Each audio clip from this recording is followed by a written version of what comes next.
Prendre la route en direction d'un cinéaste peut s'avérer un chemin obscur, pour ne pas dire un chemin de croix.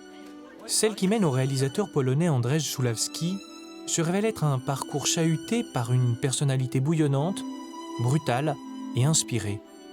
Cela faisait 15 ans qu'il n'avait pas tourné de film. Il revient avec Cosmos, un roman signé Gombrowicz, dont on hésite à appeler histoire une telle accumulation et dissolution continuelle d'éléments. Dans ce faux roman policier, aussi étrange que dérangeant, on suit un étudiant prenant pension pour ses vacances dans une maison où il fait la connaissance de 2 femmes. Ma tante, il y a 2 messieurs pour la visite. J'ai une chambre à 2 personnes ou 2 chambres avec pension complète parce qu'un locataire vient juste de libérer. Donc toutes ces conneries, il me sont trouvées par ces messieurs dans ta chambre. Pas vos oignons. Oui, n'importe quoi. Il faudrait porter plainte à la police. Je ne définis pas la mise en scène, je mets au défi les gens qui font du cinéma, qui à 99%, pardon de le dire, ne savent pas faire de la mise en scène. Qu'est-ce que c'est que la mise en scène? Vous savez, on a posé un jour à Aristote, un des grands philosophes grecs, la question, parce qu'il disait que la chose la plus importante, c'est la qualité, avec un Q. Hein. Qu'est-ce que c'est que la qualité? Et il a eu cette réponse absolument géniale, qui était de dire « Je sais tant que tu ne me demandes pas ». Alors, évidemment, dans un système voilà, où il faut définir tout et dire « Non, la qualité, c'est parce que ». Il n'y a pas de « parce que ».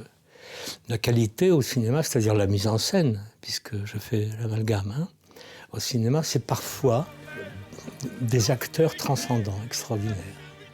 C'est parfois une fluidité de récit qui fait oublier que ça sort de la littérature.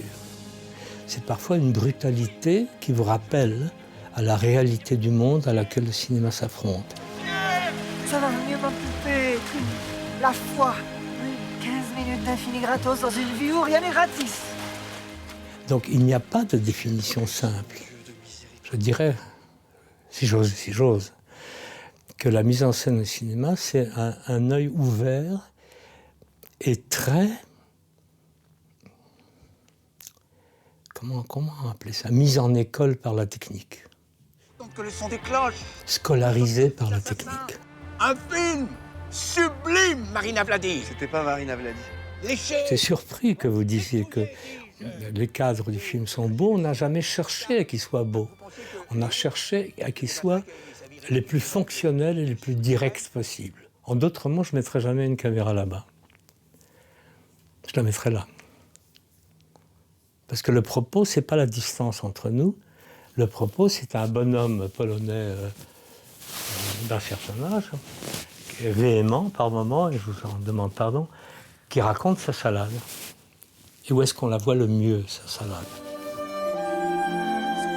Ah non alors! Mais tu te crois toute permis ou quoi?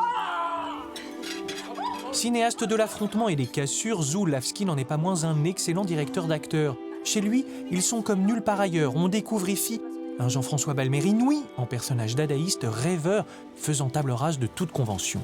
Moi, vous aviserez, je ne suis plus qu'une pièce rapportée à la disposition de ma propre moitié. Je voulais parler technique. C'est un tout petit plan qui m'est revenu à l'esprit.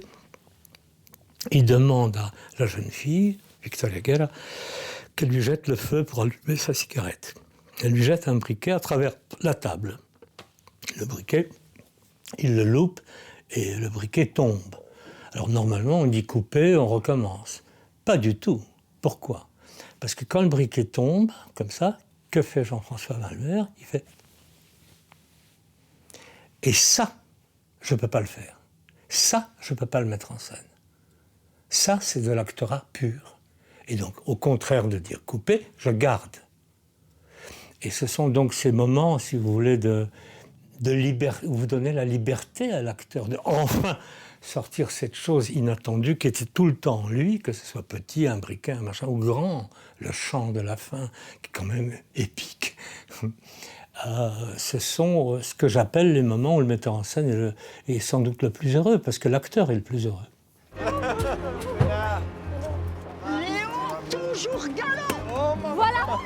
La première partie de cette séquence, quand ils arrivent, C'est ce que j'appelais, avec les acteurs, je leur disais, écoutez, on fait du bordel organisé.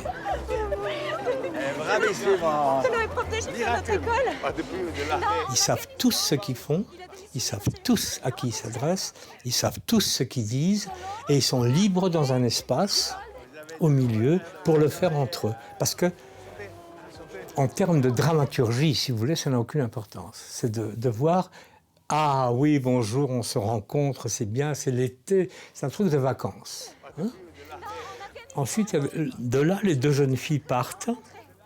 Et là, je prends un steadicam, parce que sinon on se casserait la figure, et on les suit au steadicam jusqu'à l'arrivée là-bas où elle va avouer à sa copine qu'elle est enceinte, n'est-ce pas?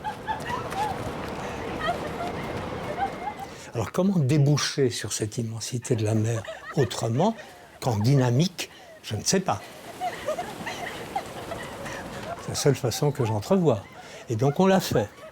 Et ensuite, donc, pour ne pas se perdre dans la géographie des lieux, on reprend Jean-François Balmer qui arrive par le même chemin, mais là on les a de face et pas de dos, des plans au rail qui sont assez normaux, si j'ose dire, assez cinéma normal. Bon. Vous vous joignez à nous, mon père?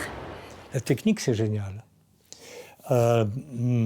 Sans perdre de vue jamais quel est le but. Le but, c'est d'avoir deux jeunes filles qui courent pour Ansel Wagnon, qui éclatent de rire. Il y en a une qui montre son ventre à l'autre qui n'était pas au courant, et la mère derrière, qui est une force de la nature, dit la nature. On dit des choses simples avec un seul plan. Voilà. Monsieur Zulawski, pourquoi filmez-vous? Quel est votre prénom? Stéphane. Stéphane, et pourquoi pas?